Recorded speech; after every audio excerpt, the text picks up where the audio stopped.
നിറഞ്ഞു കവിഞ്ഞിരിക്കുന്ന ഗ്ലാസ് നിങ്ങൾക്ക് പലതും നൽകുമെന്ന് വാഗ്ദാനം ചെയ്തിരുന്നു, ഓർമ്മയുണ്ടോ എന്ന് ചോദിക്കുന്നു. കാര്യം ഗ്ലാസ് നിറഞ്ഞു കവിയുമ്പോൾ ആ നിറഞ്ഞു കവിയുന്നതിൻ്റെ ഭാഗമായി ഇറ്റു വീഴുന്നത്, ട്രിക്കിൾ ഡൗൺ ചെയ്തു വരുന്ന വിഭവങ്ങൾ കൊണ്ട് ലോകം സമ്പന്നമാകുമെന്നല്ലേ നിങ്ങൾ പറഞ്ഞിരുന്നത്?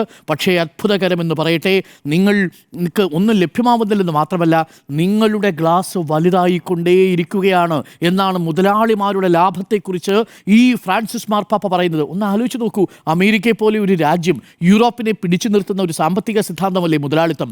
ആ മുതലാളിത്തത്തിനെതിരെ, അതിൻ്റെ ഏറ്റവും അടിസ്ഥാന ആശയമായ ട്രിക്കിൾ ഡൗൺ തിയറിക്കെതിരെ ശക്തമായി പ്രതിഷേധിച്ച, ഏറ്റവും ലളിതമായ ഭാഷയിൽ, സാധാരണക്കാരന് മനസ്സിലാവുന്ന ഭാഷയിൽ പറഞ്ഞു, നിങ്ങളെ ഇവർ കബളിപ്പിക്കുകയാണ്, ഇവരുടെ ഗ്ലാസ് നിറഞ്ഞു കവിഞ്ഞിട്ട് എന്തെങ്കിലും നിങ്ങൾക്ക് കിട്ടുമെന്ന് നിങ്ങൾ കരുതരുത്, അവരുടെ ഗ്ലാസ്സാണ് വലുതായിക്കൊണ്ടിരിക്കുന്നത് എന്ന് പ്രതീകാത്മകമായി പറഞ്ഞൊരു മാർപ്പാപ്പയാണ്.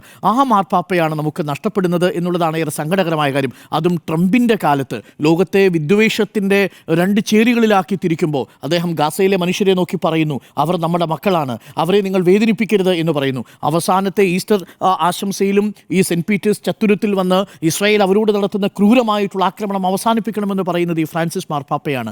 ആ ഫ്രാൻസിസ് മാർപ്പാപ്പ യഥാർത്ഥത്തിൽ ട്രംപിനെ പോലെ ഒരു വലിയ കൊടുങ്കാറ്റ് വരുമ്പോൾ നമ്മളൊന്നും കടപുഴകി പോകാതിരിക്കാനുള്ളൊരു വലിയ കോട്ടയായിരുന്നു. ആ ഒരു കോട്ടയാണ് യഥാർത്ഥത്തിൽ നഷ്ടമാവുന്നത്.